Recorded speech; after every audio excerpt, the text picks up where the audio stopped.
Tonight on First Coast News at 6, busted by surprise. A doctor, a pastor, a teacher, and more. How deputies outed some unlikely suspects accused now of having a dirty little internet secret. 100 plus jobs on the table, but tonight, why some think this potential employment boost would be a bad deal. And a disturbing trend for homeowners in crisis. The battle you could still fight years after losing your home. First Coast News at 6 starts right now.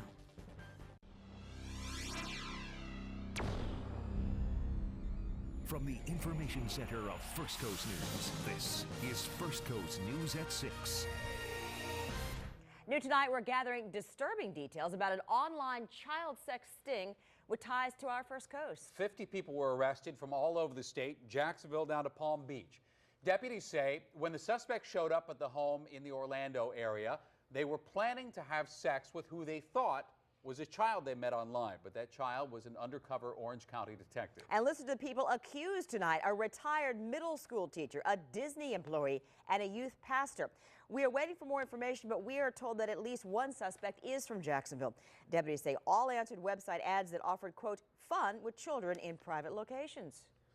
I can guarantee you I can sign on the internet any hour of the day and get a case very, very quickly. There's not a time of the day that I couldn't make a case in a few seconds. That's the problem. That's the issues we have.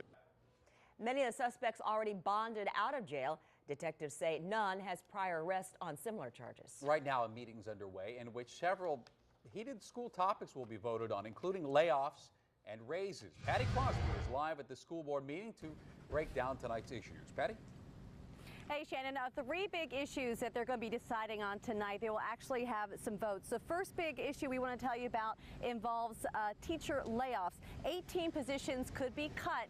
These are non-core positions. They include PE teachers, guidance counselors, special ed teachers, and this would save about $1 million from the school system. The next item they're going to vote on concerns salary increases for the school board members themselves. This would put them in alignment with state policy. It would raise their salary from $37,000 a year to $40,000 a year, but they can vote not to do this, and some of them have already said that they will be doing that this evening. The third big item that they'll be voting on concerns the Bank of America school on the south side. This is a controversial issue because it's a publicly funded school, but only children of Bank of America employees can attend this school. They say shutting it down would save about $300,000 from the school system budget. But I just talked to some of the school teachers with Bank of America. They're in there. They're going to try to fight for their school this evening. They were telling me it makes more financial sense to keep the school open because the cost of educating each child in that school is less than it is in a regular public school because Bank of America subsidizes some of the services to their school. They also fear that some of the students, if they shut this down, will end up going to schools in St. Johns County. Well, the board meeting just got underway. It started at 6 o'clock. We'll be following it for you. We'll have the results on firstcoastnews.com of what they vote on. Also, we'll let you know at 7 o'clock if anything's been decided on, and of course tonight at 11 o'clock. Back to you. Now, First Coast News Live Doppler, your 2-minute advantage.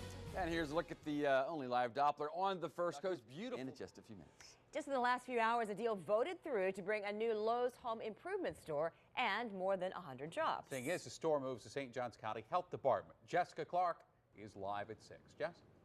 Well, good evening. Let me show you what is here at the St. Johns County Health and Human Services Department. Over here we have the Department of Children and Families. Then right next door we have the Health Department. Down here we have the Veterans Administration. There are all kinds of other services here as well. So yes, the St. Johns County Commission has just hammered out a deal with Lowe's to sell this property to the home improvement giant. The deal would come with jobs, but some people say this place needs to stay right here where it can service the people and serve the people who need these services the most.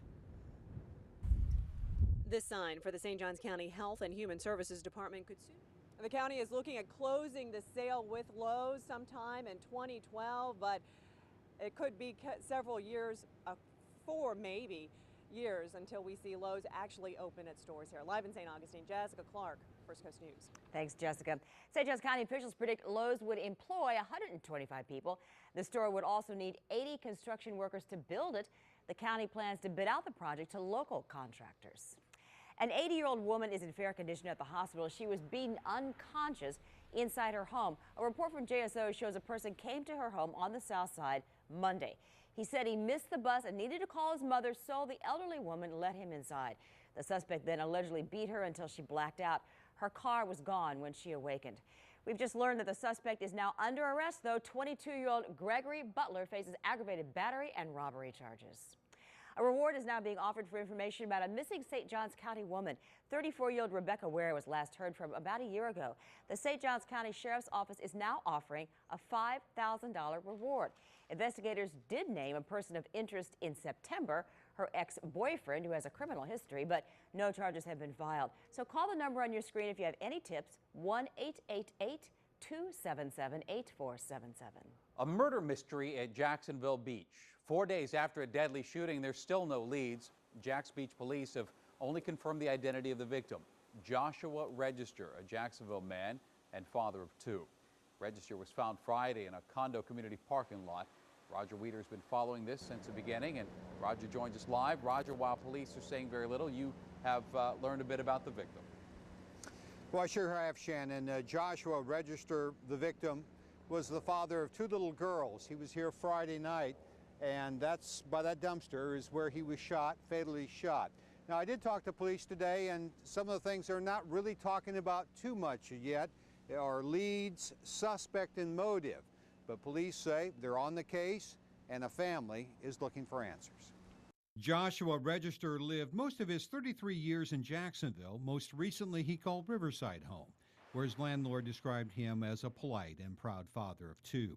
Friday night in South Jacks Beach, right off busy 3rd Street and a block from the ocean, Register was fatally shot in a parking lot near a dumpster.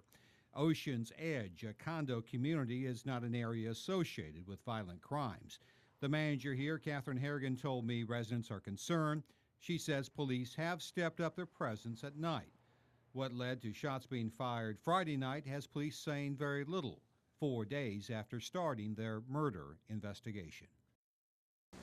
And family of the victim, Joshua Register, could not be reached for comment today as they are planning the funeral. But again, he was fatally shot near this dumpster here at Ocean's Edge in South Jacks Beach, an area not associated with violent crimes. Reporting live from South Jacksonville Beach, Roger Weeder, First Coast News. A celebration of Register's life is planned for Thursday. It will be held at 6:30 p.m. at the Chapel of Hardage Giddens Funeral Home on Beach Boulevard. The family is asking donations be made to the Muscular Dystrophy Association. You can find a link to its website on ours, firstcoastnews.com. And if you have any information about the shooting, give this number a call. You can remain anonymous, and you could get a reward. 2 people are recovering from injuries after a scaffolding collapse near Palatka. The Palatka Daily News reports that a worker fell about 20 feet Monday at the Newcastle shipyards, and then the scaffolding fell onto another worker. Both men taken to the hospital. Investigators are trying to figure out what caused this accident. The St. Johns County Sheriff's Office is reminding residents lock their doors and hide valuables after 5 teenagers were arrested for burglary. Sheriff David Shore says several cars and St. Augustine Beach homes were broken into in September. 4 of the suspects are in jail, the other released on bond yesterday.